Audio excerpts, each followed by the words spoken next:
Wait, what you told her was real? Like, yeah.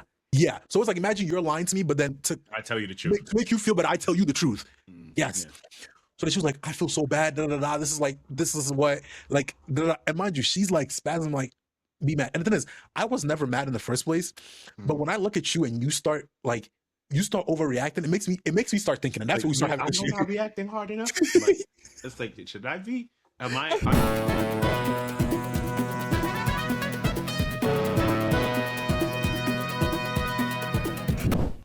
Yes, ladies and gentlemen, welcome back to the O2 podcast. This is episode 66. You're probably wondering, we said we're going to have a 4-man here, but I think they're planning to take a trip in August. So what I want to do is I want to start slowly getting the catalog built up so that with the entire month that they're off, we don't have to record. But, on a consistency thing, we still produce episodes. So whenever I have an idea or something that we want to talk about, we actually, not just the interview part, there's actually a lot I have to divulge and, get some advice, share some laughs on. So we actually going to get into a lot today in this episode. So, yeah, we're going to end up, from time to time, you probably see like maybe 1 or 2 episodes with just the two of us, and then the third one on Sundays, if we can all record, that one comes out. So brother man, how you been doing, man? doing good? Can't complain. Life is good. Everything is stable now and stuff like that. Okay. Went to court, nothing, no point taking off on my thing. All I have to do is take a course, so that was pretty good. Okay. When's the course? I don't know. I've been calling and trying to set it up, but they not thing. They better pick that shit up because they talking about if you don't come back to court, they talking about arrest warrants and shit. I said, bro, don't worry, that shit getting done. It's getting done. I'm not going nowhere. I'm abiding by the law. Nowhere. I'm a abiding law citizen, bro. What? But shoot, speaking of abiding law citizens, I gotta go get my inspection done. Okay. How you been doing? It's been a roller coaster of some emotions as of lately, and we could delve. We can't delve. The thing is, for the viewers, there are some things we could sit out here and talk about that just will never make it to the final. Like, there's just some information Batman couldn't beat out of me. So certain things we could talk about and we could maybe dance around it, but certain things I can't say until we get off the camera. But no, it's been a good week so far. Work has been going pretty solid. I got back home like 30 minutes ago, had breakfast 30 minutes ago, so I ate. Had breakfast? Yeah, bro. Like, I don't have time. Sometimes, like, when I wake, sometimes I sacrifice sleep. The trade-off is either am I going to eat breakfast or get more sleep? And I always pick get more sleep because I'm like, I can always eat. So that's been happening. But no, 2 big things happened this week. The first one's not really nothing major, but I told you about Fionn out with Doxon, and we spoke about her like multiple times. They had went to Chicago this weekend, and then when they were coming back, they're always like, oh, we want to set you, like, so we have like a little friend group going on at work. It's me, it's Fionn, it's Carolina, it's Nolan, and it's Tommy. So it's like 5 of us. There's 3 girls, 2 guys. And those are the people that we just hang out outside of work. So every time we're trying to set Nolan up on a blind date because he's gonna go get his PhD in Nebraska, like whatever. So we're like, bro, just do it for the plot. But he talking about he got some morals and stuff. So I gave up. But the girls are that's what I said. But the girls are still trying. So then they turned to me and they were like, oh, why'd you set you up on a blind date? Da, da, da, da. So every time they bring it to me, I'm like, bro, I don't have the bandwidth for this. Like, I don't think people understand the mental fortitude it takes to go on a date, at least for me, right? You really? No, because you're just going. Like, honestly, like, I don't know, but then again, I don't do it a lot anyway, so I can't really give you no thing. But I don't see it as a big deal. No, it's not a big. It's not a big deal if it's somebody you actually want to go with. But it's like if like your friends are setting you up, right? You're potentially setting up to go to this place for maybe 1 or 2 hours of your time that you don't know if you're gonna have fun or not. So they've been like offering it to me, but I'm also just like, I'm not, like, mentally, I'm my mind is just not there at the moment. And then they were like, I think this is where the issue. This is the problem, Steph. When they were like, "Come on," she was like, "Come on, Quad, we need some excitement in our life. Our lives are boring. We need some excitement." Why don't they do it? Huh? Why don't they do it? That's what I said. Like, what the hell? That's what I said. So they're like, "Next time, so whatever." So they went to Chicago. They were coming back. So I get in the next morning at work, and I go in the room, and then it's Carolina and Fionn. Mind you, they're probably the 2 close. You know how in every friend group we just have people that are closer than the others. They're really close. So I get in the dry room. They're like, she's like, "I'm beefing with Fionn." I'm like, "What? Damn. What happened?" And then she's like, "No, I'm beefing. Like, I don't want to like talk about it. Da da da. I'm beefing with her." What happened? I was like, why would you bring it up? I hate people. But the thing is, Ibra, like she said it, and mind you, we're in a room with like multiple people that are not friends with us outside of work. So off rip, I'm like, this has to be a joke because if you really had beef, you wouldn't bring it in front of all these. Like, this is something you don't. She's like, nah, we're beefing, whatever. Then they're showing me messages. So I'm like, so I'm closer. I'm a little bit closer to Fionn than to Carolina, and that's only because we just hang out a little more because she lives right there. So I'm like, I'm gonna go talk to Fionn. If I go talk to her, she'll tell me what's going on. Like, she'll tell me what's up. So I go and talk to her. She's like, what did she say? Like, I'm like, What and are I'm you like, pressing me for? You mad at the wrong bitch? yeah, I'm like, she's like, no, I'm not talking to her. Like, it's her fault. And then she's not apologizing. I'm not talking about, like, so at this point, at first when I talked to Carolina, I thought it was fake. When I came and talked to her, I was like, surely we're close enough to the point you wouldn't lie to my face. So I'm like, you know what? Stop what you're doing. Let's take a walk, right? So we take the walk and we're talking, and she's like, what happened was they were in Chicago, they had got drunk, and then they started an exchange of words. And it was just everything in the friendship that what they were like not talking about or like letting it slide all came out, right? And low key, it was very smart of them because it was something I could get behind what happened, right? Because usually when they get drunk, it's like emotions get high, da da da. So I'm like, so I'm trying to calm it down. I'm like, bro, like this, I'm like, and you know, I'm in my Vinland Saga, I'm in my comp. So I'm like, bro, this is not a situation where we have to dead the friendship over. Like we could, but while I was trying to talk to her, I told her like my thing is I know a lot of information, but unless the situation calls me to bring the information up, I will never bring it up. So I brought it up and I was like, something similar has happened where da da da. So I told her something that I told her in confidence, right? Cool. She's like, still, I don't care. I'm not speaking to her. Da, da, da. They kept this going for like mad long. So at the end, I'm going back to Carolina, and she's like, what did she fucking say? Like, she's trying to turn you guys against me. Da, da, da, da. She started going off. She's like, and she's Mexican. So she's like, my mother told me that if somebody slaps you, you have to, like, if you don't slap back, you're stupid. So at this point, I'm like, nah, this shit is dead ass serious. So then I tried to talk to her and I was like, I feel like she's like, so at this point, Carolina is saying that Fionn started it and she should apologize. And Fionn is saying Carolina started it and she needs to apologize. And I'm like, bro. And then Carolina's like, of course you're going to pick Fionn's side. That's why I don't want to talk to you. Like, you know, you're going to fucking pick her side. I'm like, bro, there's no sides and right or wrong. If this whole shit blows up, we all lose. What are we talking about? So going back, mind you, at this point, I'm like a little bit genuinely concerned. So then we split apart for a little bit. I go do my own thing. They go do their own thing, right? So now I was driving back home and on my car wash, I'm like, something about this is not adding up, right? For example, why would you be beefing with someone that's your close friend and then go out in public and be like, I'm beefing with her, right? Yeah. Like, that's weird behavior. I wouldn't put it past people, but Carolina's not the type. Because we've talked about it before where she was like, if you have a problem with me, don't bring that shit up in public. So I'm like, that's not even you. Second of all, they were showing screenshots of their conversations, but you know how, but they were cropping it.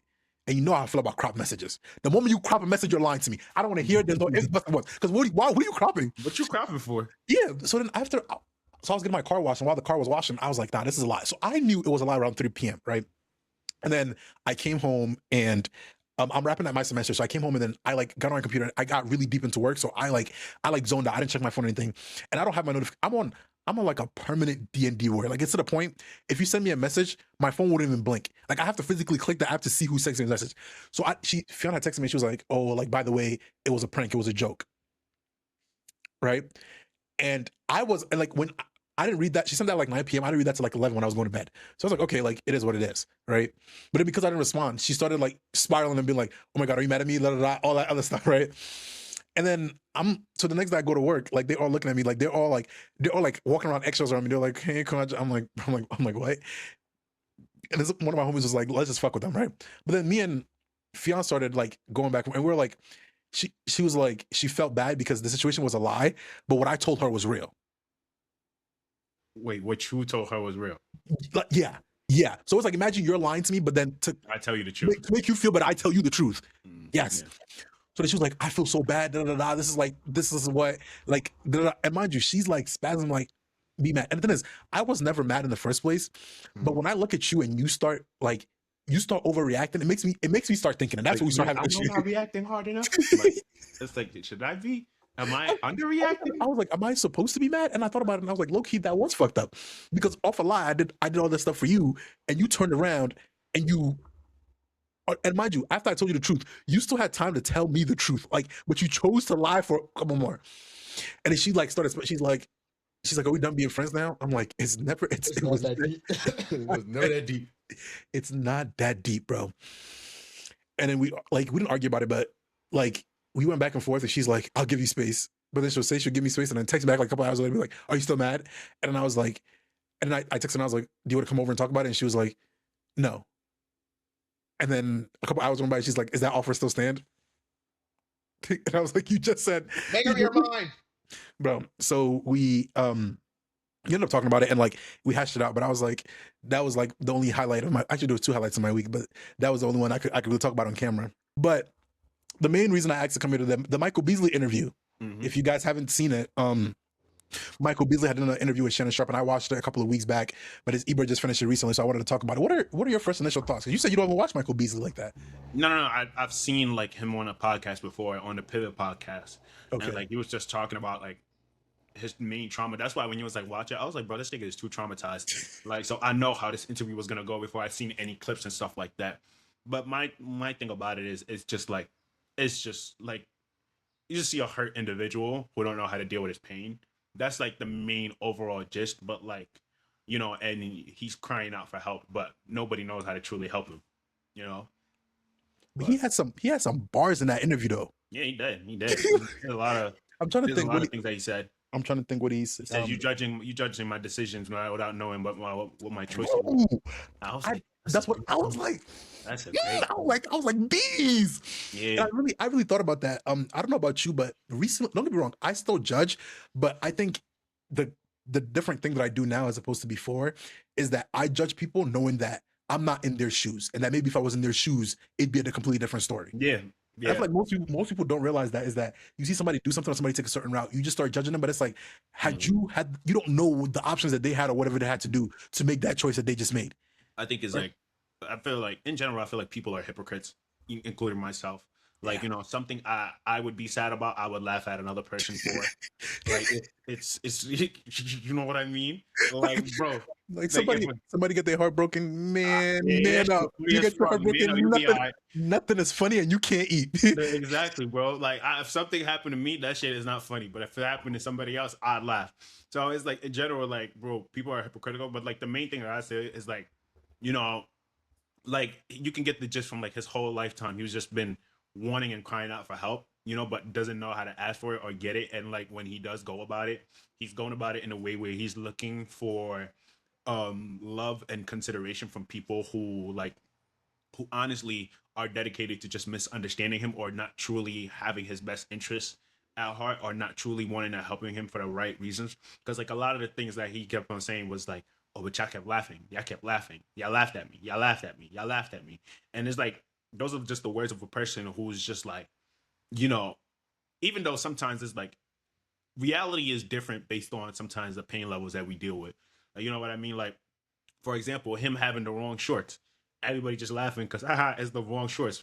For him, he took it as you guys are laughing at me, not knowing what I have to deal with. You know, I'm dealing with losing my cousin on this day, and so then that's And why like his mom to stage 4 cancer. and his mom stage 4 cancer, and you know, stuff like that. And so you guys are laughing at me, but in general, it's like nobody knows what you're going through. And it's not like we're laughing at you on purpose. It's just like, haha, you got the wrong shorts. In his head, he probably was like, these guys fucking hate me, da da da, and all that other stuff. But it's just, I feel like reality intensifies, or like when a person is I feel like there's different levels of trauma, to be honest with you. Like when when a person is that deeply traumatized, little things to you might be like the greatest things to them. You know, it'd be like you could make a joke about something. It's like it wasn't that deep, but for that person, it might have like a whole iceberg right below the water for them. So I think it's just a great highlight that we all live different realities, and based on like the situations that we're in, like we're all affected by it in different ways. You know what I mean? Like, bro, son got like 5 brothers with only one mom, and you find out you grow up hating your dad. Come to find out, your dad actually been trying to get you for years. And turns out, like he's like, yo, like I'll give your mom extra money just to try to see you. That your mom would just take what all of it and leave him some and stuff like that, and be like, nah, you ain't seen him. And then you like that would be something that would get you pissed off at your mom's. You cut her off, and then 3 years later she died from cancer. That's not something you could plan.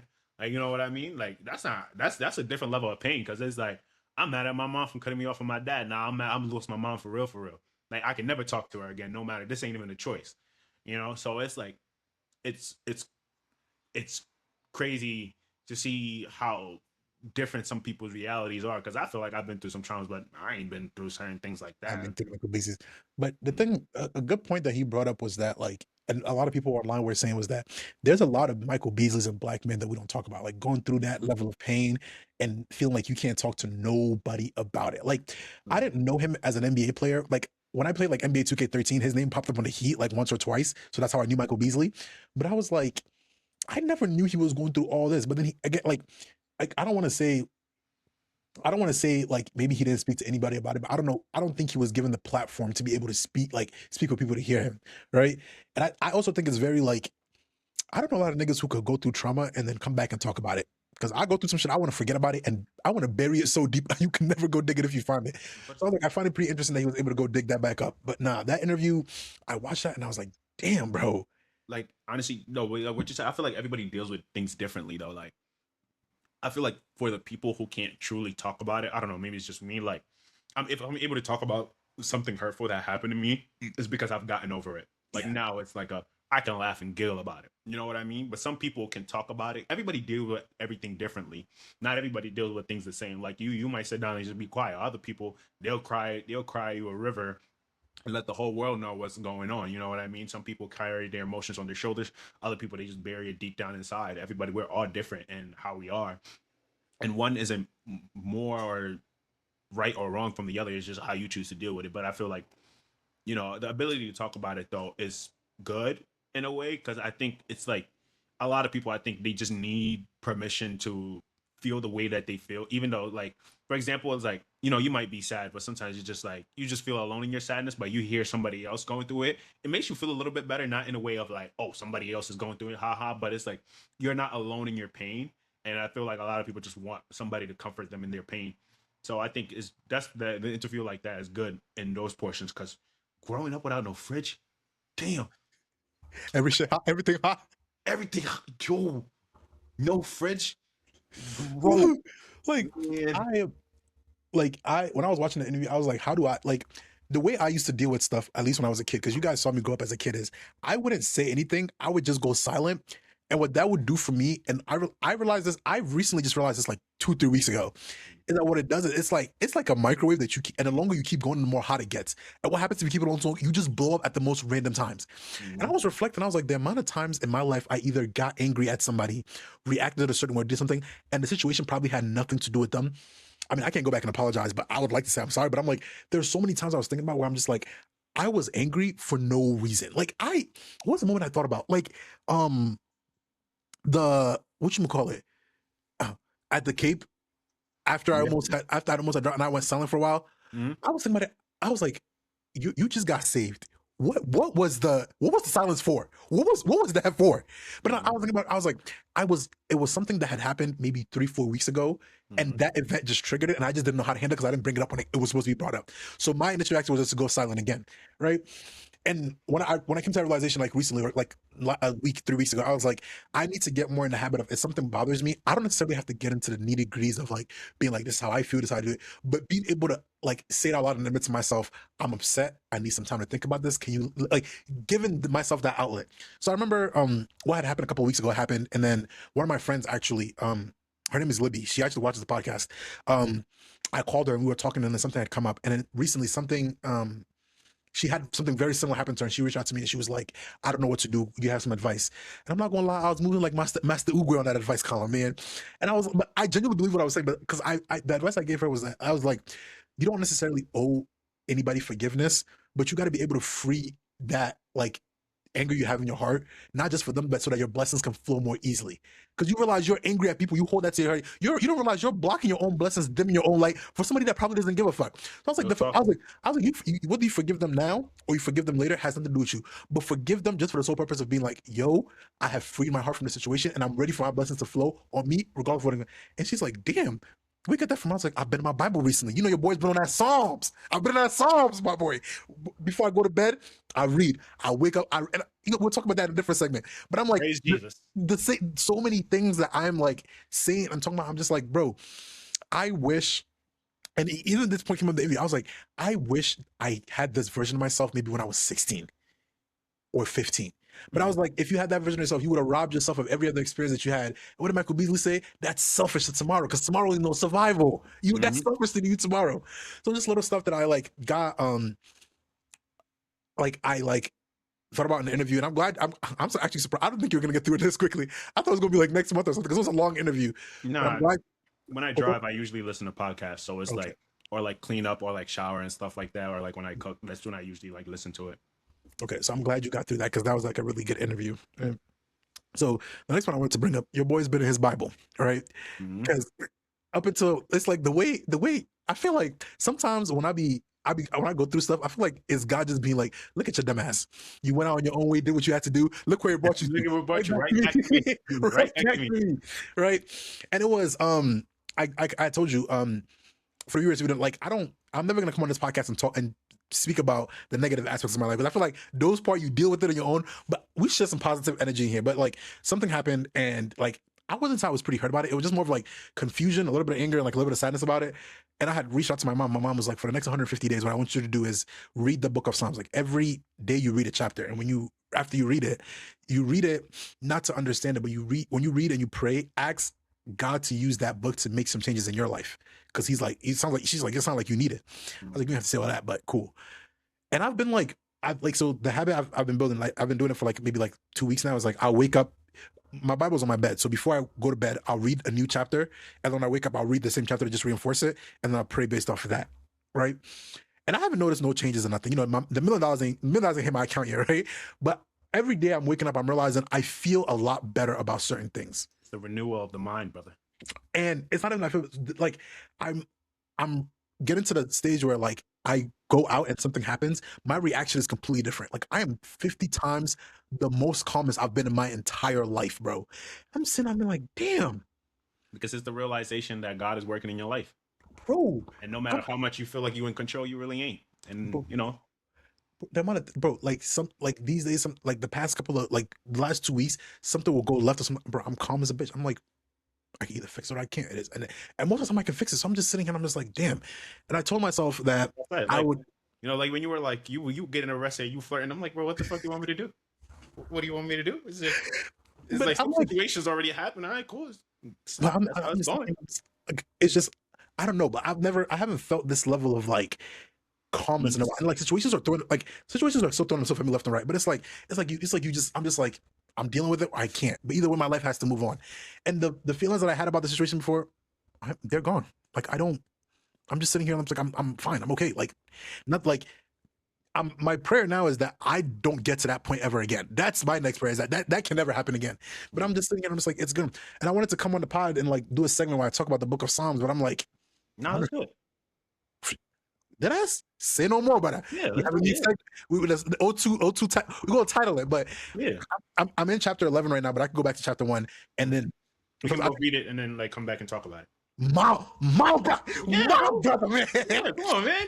Come You, on in. you heard it here first. So every time we read a chapter, Ibra, we'll wrap an episode around that and come Yeah. and make those to feel like, wow. God take it, he give it.